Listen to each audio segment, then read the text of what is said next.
मान लीजिए इसके साथ थीटा लगा दिया जाता है तो इसका मतलब ये नहीं है तो वो थीटा में गुणा है इसमें, इसका मतलब ये है कि थीटा यहाँ पे क्या प्रदर्शित कर रहा है, कोण प्रदर्शित कर रहा है। ठीक है, अब यहाँ देखते हैं क्या इनके सूत्र देखते हैं। अब साइन को अपन कैसे लिखते लेकिन अपन ऐसे है, साइन इसका हाफ लिखते हैं, आधा लिखते हैं, साइन का कॉस लिखते हैं, टेन का टेन, टेंजेंट का टेन लिखते हैं, कॉट का कॉट को ऐसे लिखते हैं, आधा लिखते हैं, और सेक को ऐसा लिखते हैं, सेक लिखते हैं, और कोसेक को ऐसे लिखते हैं, कोसेक। ठीक है, अब थीटा समझ में आया, इसके साथ थीटा लगा दिया। अब थीटा थीटा थीटा थीटा यहाँ पे प्रदर्शित कर रहा है, कोण प्रदर्शित कर रहा है। ठीक है, अब देखते हैं साइन कॉस टेन कॉट और सेक और कोसेक के जो सूत्र होते हैं, फॉर्मूले होते हैं, वो कहाँ से निकल के आते हैं। अब अपन समझते हैं क्या, इनके सूत्र समझते हैं। सूत्र कौन कौन से हुए देखो पहले। अब ये सूत्र कहाँ से निकलेंगे, ये निकलेंगे लाल बटे काका। लाल बटे काका आपको याद रखना है, ये बस ये अगर आपको ये याद है तो आपका जितने भी साइन 6 अनुपात है, 6 अनुपात का आपको सूत्र याद हो जाएंगे। अभी जाकर मैंने एल लिखा वहां पे तो एल का मतलब होता है लंब। ठीक है, अगर के लिखा वहां पे तो के का मतलब होता है कर्ण, और एल और ए का मतलब होता है आधार। ठीक है, तो अब जो आपने लिखा लाल, मैंने लिखा लाल बटे काका, तो अपन को पहले इसके जोड़े बना लें। जोड़े कैसे बनाने हैं, शुरू से यहाँ से उठाया, पहले का पहले के साथ जोड़ा बना दिया। ठीक है, दूसरे का दूसरे के साथ जोड़ा बना दिया, और तीसरे का तीसरे के साथ जोड़ा बना दिया। कितने जोड़े बन गए, 3 जोड़े बन गए। कौन कौन जोड़े बन गए, एल बटे के का जोड़ा बन गया है। ठीक है, और एक कौन सा बन गया, ए बटे के का जोड़ा बन गया, और एक एल बटे के का जोड़ा बन गया। 3 जोड़े बन गए। तो अब क्या लिखेंगे, एल का मतलब क्या होता है, लंब बटे कर्ण। के का मतलब क्या होता है, कर्ण होता है। लंब बटे कर्ण किसका सूत्र होता है, तो साइन का होता है। तो अपन यहाँ लिख दें, लंब बटे कर्ण किसका सूत्र होता है, साइन का सूत्र होता है, लंब बटे कर्ण। ठीक है, अब इसी तरह लंब, ये का मतलब क्या होता है, आधार बटे कर्ण। आधार बटे कर्ण किसका सूत्र होता है, कॉस का सूत्र होता है। तो यहाँ क्या लिख देंगे, आधार बटे कर्ण। ठीक है, अब देखते हैं एल, यहाँ तीसरा क्या आता है, एल मतलब लंब बटे आधार। लंब बटे आधार किसका सूत्र होता है, टेन का होता है, लंब बटे आधार। ठीक है, लंब बटे आधार। अब तीन अपन को आ गए, तीन अपन ने कैसे निकाले, अपन ने लाल बटे काका जो अपन ने देखा था, जो लाल बटे काका से अपन ने 3 सूत्र निकाले, क्या किया अपन ने, लाल बटे काका लिखा, उनके सबसे पहले जोड़े बनाए। 2 जोड़े कैसे बनाए, पहले का पहले से बना दिया, दूसरे का दूसरे बना दिया, तीसरे का तीसरे से बना दिया। इस तरह अपन ने जोड़े बना लिए। तो क्या आया, एल बटे के आ गया, ए बटे के आ गया, और एल बटे ए आ गया। अब एल बटे के का मतलब क्या होता है, लंब बटे कर्ण। जब लंब बटे कर्ण आता है तो किसका सूत्र होता है, एक इसका होता है, साइन का होता है। और जब आधा बटे कर्ण आता है तो किसका सूत्र होता है, ये होता है कॉस का। और जब लंब बटे आधा तो किसका सूत्र होता है, टेन का होता है। अब जो अपन ने जो जोड़े बनाए ना, अब इन्हीं जोड़े 3 जोड़े बनाए, अब इन्हीं जोड़े को पलट दो, उल्टा कर दो, इन जोड़े को उल्टा कर दो, मतलब के बटे एल हो जाएगा पहला जोड़ा, और के बटे ए हो जाएगा, और फिर क्या हो जाएगा, ए बटे एल हो जाएगा। अपन ने यहाँ कुछ नहीं किया, लाल बटे काका लिखा, लाल बटे काका का सबसे पहले जोड़े बनाए, जोड़े बनाने के बाद अपन ने लिखा तो क्या है, लंब बटे कर्ण, आधा बटे कर्ण और लंब बटे आधा रहेगा। तो 3 अनुपात के अपन ने सूत्र निकाल लिया। अब इसी अनुपात को अपन ने पलट दिया, मतलब जो अपन अनुपात बनाया था उसको अपन ने पलट दिया। तो इसका नाम क्या हो जाएगा, कर्ण बटे आधार आ जाएगा, कर्ण बटे लंब आ जाएगा नीचे। ठीक है, तो कर्ण बटे लंब किसका सूत्र होता है, ये होता है, इसका होता है कोसेक का होता है। क्या होता है, कर्ण बटे, लिख गया उल्टा लिख गया, कर्ण बटे लंब। ठीक है, इसी तरह कर्ण बटे आधार किसका सूत्र होता है, सेक का होता है। क्या होता है, कर्ण बटे आधार। इसी तरह आधार बटे लंब किसका होता है, कॉट का होता है। तो यहाँ पे लिख दो आधार बटे लंब। आई होप बच्चों आप सभी को इतना समझ में आ गया होगा कि अपन ने कैसे इसके फॉर्मूले निकाले। इसको रटना नहीं है, अगर आप इसको एक बार खुद से ट्राई करोगे ना तो बहुत इजीली बन जाए, क्योंकि इसमें ऐसा कोई टफ नहीं है। मैंने बहुत इजीली वे में समझाया कि इसको अपन ने कैसे निकाला है। इतना आपको क्लियर हुआ, आपके 6 अनुपात निकल गए। क्या निकल गए, साइन का सूत्र क्या होता है, लंब बटे, मेरे साथ दोहराइए एक बार ताकि आप सभी को अच्छे समझ में आ जाए। तो साइन थीटा का मान क्या होता है, लंब बटे कर्ण होता है। कोस थीटा का मान क्या होता है, आधार बटे कर्ण होता है। टेन का क्या होता है, लंब बटे आधार होता है। है, और कॉट का क्या होता है, आधा बटे लंब होता है, सेक का होता है काट बटे आधा होता है, और कोसेक का होता है लंब बटे काट बटे लंब होता है। आई होप आपसे बच्चों को इसमें कोई दिक्कत नहीं होगी, ठीक है। अब यहाँ से अपन देखते हैं, देखो आपने देखा होगा, आपने एक नोटिस यहाँ नोटिस की एक बात, क्या नोटिस किया आपने देखा जो साइन दिख रहा है और कॉसेक दिख रहा है, अगर साइन मान लीजिए साइन थीटा और कॉसेक थीटा का गुणा कर ली जाए, कॉसेक थीटा, तो इसका क्या सूत्र होता है, लंब बटे काट होता है। साइन का सूत्र यही है ना, ठीक है। कॉसेक का सूत्र क्या है, काट बटे लंब है ना, यही अपन देखा। जब साइन का सूत्र लगाया मैंने क्या, लंब बटे काट, और उसका क्या कोसेक का लगाया काट बटे लंब। अगर देखो एक दूसरे गुणा में किया गया एक दूसरे का, तो लंब से लंब कट जाएगा, काट से काट कट जाएगा, क्या बचेगा यहाँ पे, वन बचेगा। तो यहाँ से अपना एक फॉर्मूला निकल के आया, क्या निकल के आया कि sine theta into cosec theta गुणा करते हैं तो कितना मान आता है, एक आता है। ठीक इसी प्रकार अगर जब cos theta into sec theta का अपन गुणा करेंगे तो भी मान कितना आएगा, वन आएगा। इसी प्रकार टेन थीटा गुणा कॉट थीटा करेंगे तो भी कितना मान आएगा, वन आएगा। अब ये अपने 3 फॉर्मूले निकल आए, इसमें अपन को रटने की कोई जरूरत नहीं है, अपन ने कैसे निकाला मैंने आपको करके बता दिया, ठीक है। कितना समझ में आया, ओके। अब देखते हैं अपन ज्या बोलते हैं, ठीक है। और 10 को क्या बोलते हैं, हिंदी में क्या बोलते हैं, स्पर्श रेखा कहते हैं, ठीक है।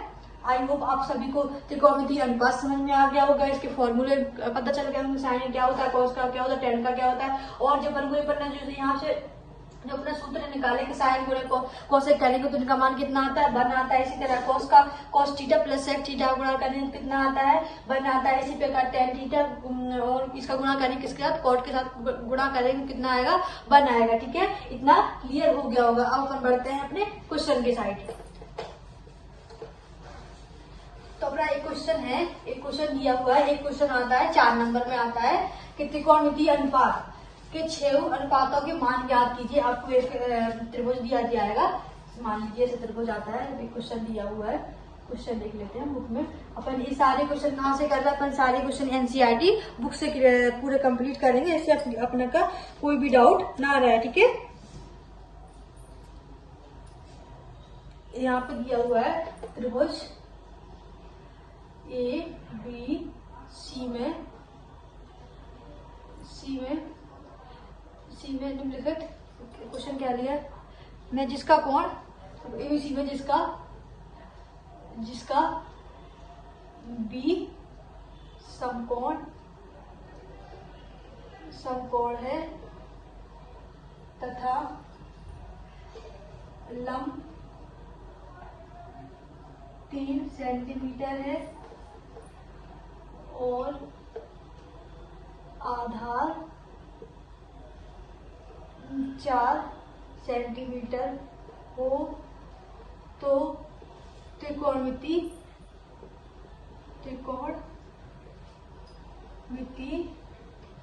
अनुपात ज्ञात कीजिए। अगर त्रिकोणमितीय अनुपात बोल दिया मतलब अपन को क्या निकालना है, अपन को 6 मान निकालने, 6 किसके तो अपन ने पढ़े त्रिकोणमितीय अनुपात क्या होते हैं, साइन कॉस टेन और कॉट सेक और कोसेक, ठीक है। अपन को कितने के मान निकालना है, अपन को निकालना 6, जो अपन ने 6 अनुपात दिए उनके 6 के मान अपन को निकालना है। अब कैसे निकालेंगे, सबसे पहले उसने क्या बोला, त्रिभुज एबीसी में अपन पहले क्या बनाते हैं, त्रिभुज कैसा है, समकोण त्रिभुज है, ठीक है। समकोण त्रिभुज है, समकोण त्रिभुज बनाया पहले, ठीक है। उसमें कौन सा कोण समकोण है, तो बी कोण समकोण है, तो यहाँ पे क्या आएगा, यहाँ पे बी बनेगा, तो इसका नाम हो जाएगा ए, इसको नाम दिया अपन ने बी, इसको नाम दिया सी। अब जो भुजा समकोण त्रिभुज बनाती है, इस पे समकोण त्रिभुज बनता है, उसके सामने वाली भुजा क्या कहलाती है, तो काट कहलाती है, तो ये अपनी काट हुई, ठीक है। और जिस पे न्यून कोण बनता है, इस पर न्यून कोण नहीं किया हुआ है, तो अपन किसी को भी आप देखिए, इसको न्यून कोण मान लेते हैं, बी को न्यून कोण, या ई को सी को न्यून कोण मान लेते हैं। अब यहाँ पे अपन को मानना है कि हमको किसको क्या मानना है, इसको थीटा मानना है, किसको या तो लंब इसको मान लो, जो ये वाली रेखा लेके इसको मान लो, या इसको मान लो, क्योंकि यहाँ पे अपन को न्यून कोण नहीं बताया गया है। लेकिन क्वेश्चन में इसमें पता नहीं क्यों मेंशन नहीं किया हुआ है, ये करते हैं। मान लीजिए मैंने सी पे न्यून कोण बन रहा है, यहाँ पे कितना कोण बन रहा है, थीटा कोण बन रहा है। अगर थीटा सी पे बन रहा है तो इसके सामने पहले भुजा क्या कहलाती है, लंब कहलाएगी, ठीक है। और ये वाली भुजा से जुड़ी है तो क्या कहलाएगी, आधार कहलाएगी। अब इसमें लंब कितना दिया हुआ है, लंब दिया हुआ है 3 सेंटीमीटर, ठीक है। और इसमें आधा कितना दिया हुआ है, 4 सेंटीमीटर, ठीक है। अब हमको क्या निकालना है, कर्ण निकालना है। फिर कर्ण निकालने के बाद जब अपने पास लंब, कर्ण और आधा तीनों होंगे तभी तो अपन क्या निकाल पाएंगे, तभी तो अपन अनुपात निकाल पाएंगे। सबसे पहले देखते हैं कर्ण निकालना है। अब जब अपन कर्ण निकालना है तो किसको बुलाएंगे, मान लीजिए 3 बेटे थे, मैंने बताया 3 बेटे हैं। अगर इसमें से एक भी बेटा नहीं है तो अपन किसको बुलाते हैं, उनको बेटे को बुलाने के लिए किसको बुलाएंगे, इनके पापा को बुलाएंगे, मतलब अपने चाचा जी को बुलाएंगे, इसको पाइथागोरस प्रमेय को बुलाएंगे, पाइथागोरस प्रमेय से, ठीक है। यहाँ पर लिखो हल, पाइथागोरस प्रमेय से। दिया हुआ क्या है, पहले दिया हुआ लिख लो अपन, पहले यहाँ दिया हुआ क्या है, लंब कितना दिया अपन को। वैसे तो अपन ने डायग्राम बना दिया है, लिखने की जरूरत नहीं है, फिर भी अपन लिख सकते हैं। लंब कितना दिया हुआ है, 3 सेंटीमीटर दिया हुआ है। आधा कितना दिया है, आधा दिया है 4 सेंटीमीटर, ठीक है। अब पाइथागोरस प्रमेय से अपन क्या निकालना है, कर्ण को बुलाना है। तो क्या पाइथागोरस प्रमेय क्या कहती है, अगर कर्ण स्क्वायर बराबर लंब का स्क्वायर प्लस आधार का स्क्वायर, आधार का स्क्वायर होगा। अब कर्ण क्या है, यहाँ पे कर्ण अपने पास है नहीं, तो कर्ण अपन को क्या करना है, कर्ण तो निकालना है अपन को। तो कर्ण का स्क्वायर बराबर, अब लंब कितना दिया हुआ है, वो 3 दिया हुआ है, तो 3 का स्क्वायर कर देंगे प्लस, और आधा कितना दिया हुआ है, 4 दिया हुआ है, तो उसका स्क्वायर कर देंगे। तो क्या आएगा यहाँ पे, कर्ण का स्क्वायर बराबर क्या आ जाएगा। अब क्या है, 3 का वर्ग कितना होता है, 3 का वर्ग कितना होता है, 9 होता है। 4 का वर्ग कितना होता है, 16 होता है, ठीक है। तो कर्ण स्क्वायर बराबर क्या हो जाएगा, जो 9 और 16 कितने होते हैं, 25 हो जाएंगे। अब इसका कर्ण का स्क्वायर हटेगा तो 25 पे क्या आ जाएगा, 25 पे अंडर रूट आ जाएगा, ठीक है। जब 25 अंडर रूट 25 है, और 25 को अपन ऐसे लिख सकते हैं, 5 गुणे 5 लिख सकते हैं ऐसे। तो कितना इसका एक जुड़ा बन रहा है, मतलब ये बाहर निकलेगा, मतलब इसका 5 इसका बैग से बाहर आएगा, अंडर रूट से बाहर आएगा, तो क्या आएगा, कर्ण आएगा 5 आ जाएगा। तो अपना कर्ण कितना आ गया, यहाँ पे 5 आ गया। आई होप आप सभी को पाइथागोरस प्रमेय अपन ने कैसे यूज करी समझ में आ गया होगा, ठीक है। अब देखते हैं अपन क्या, अब इसको मिटाना है, अपने कॉपी में लिख लिया, ठीक है। अब देखते हैं अपन क्या, अपना अब देखते हैं इससे त्रिकोणमितीय अनुपात निकालते हैं, ठीक है। त्रिकोणमितीय अनुपात कैसे निकालेंगे वो देखते हैं। अब यहाँ पे लिखेंगे त्रिकोणमितीय अनुपात। अनुपात सबसे पहले कौन सा आता है, पहले आता है साइन थीटा, ठीक है। और फिर दूसरा कौन सा आता है, कॉस थीटा। तीसरा कौन सा आता है, टेन थीटा। सबसे पहले अपन देखते हैं साइन। अपन ने कैसे निकाला, साइन का सूत्र क्या होता है, कैसे निकालते हैं, लाल बटे काका से। लाल बटे जब काका का अपन यूज करेंगे, इनको बुलाएंगे, तभी किसका मान निकलेगा, तब निकलेगा साइन कॉस और टेन का। जब साइन कॉस टेन का मान निकल जाएगा तो अपन इसको क्या कर देंगे, अपन इनको पलट देंगे। अपने जो अनुपात निकालने का है, काका को पहले ऊपर कर देंगे, लाल को नीचे कर देंगे। या जब भी अपन अनुपात बना रहे हैं, इनके जोड़ा बना रहे हैं, इनके जोड़े को क्या कर देंगे, पलट देंगे, तो अपने और 3 मान आ जाएंगे, ठीक है। क्लियर हुआ बच्चों। यहाँ पे अपन ने क्या किसको बुलाया, लाल बटे काका को बुलाया। अब लाल बटे काका है तो पहला मान किसका होता है, पहला मान एल बटे के किसका मान होता है, किसका होता है, साइन का होता है। तो क्या होता है पहला मान, लंब बटे कर्ण, लंब बटे कर्ण। अब इसमें लंब कितना दिया हुआ है, 3 सेंटीमीटर अपना, और कर्ण कितना दिया हुआ है, 4 सेंटीमीटर, ठीक है। तो अपना मान क्या आ गया, 3/4 सेंटीमीटर, ठीक है। यहाँ तक कोई को दिक्कत। अब क्या देखते हैं, अब देखते हैं अपना दूसरा जोड़ा। दूसरा जोड़ा क्या कहता है, ए और के, मतलब आधार बटे कर्ण। आधार बटे कर्ण किसका सूत्र होता है, कॉस का सूत्र होता है, ठीक है। अब इसमें आधा कितना दिया हुआ है, आधा अपन को दिया है 4, कर्ण कितना दिया हुआ है, 5 दिया। इसमें 5 कर्ण 5 दिया हुआ, 5 होगा, सॉरी गलती से लिख दिया हूँ। या कर्ण कितना दिया हुआ है, 5 सेंटीमीटर। अपने कॉस का मान क्या आ गया, 4/5। इसी प्रकार अब देखते हैं अपन लास्ट वाला जोड़ा। क्या है लास्ट वाला जोड़ा, एल बटे ए, मतलब लंब बटे आधार। लंब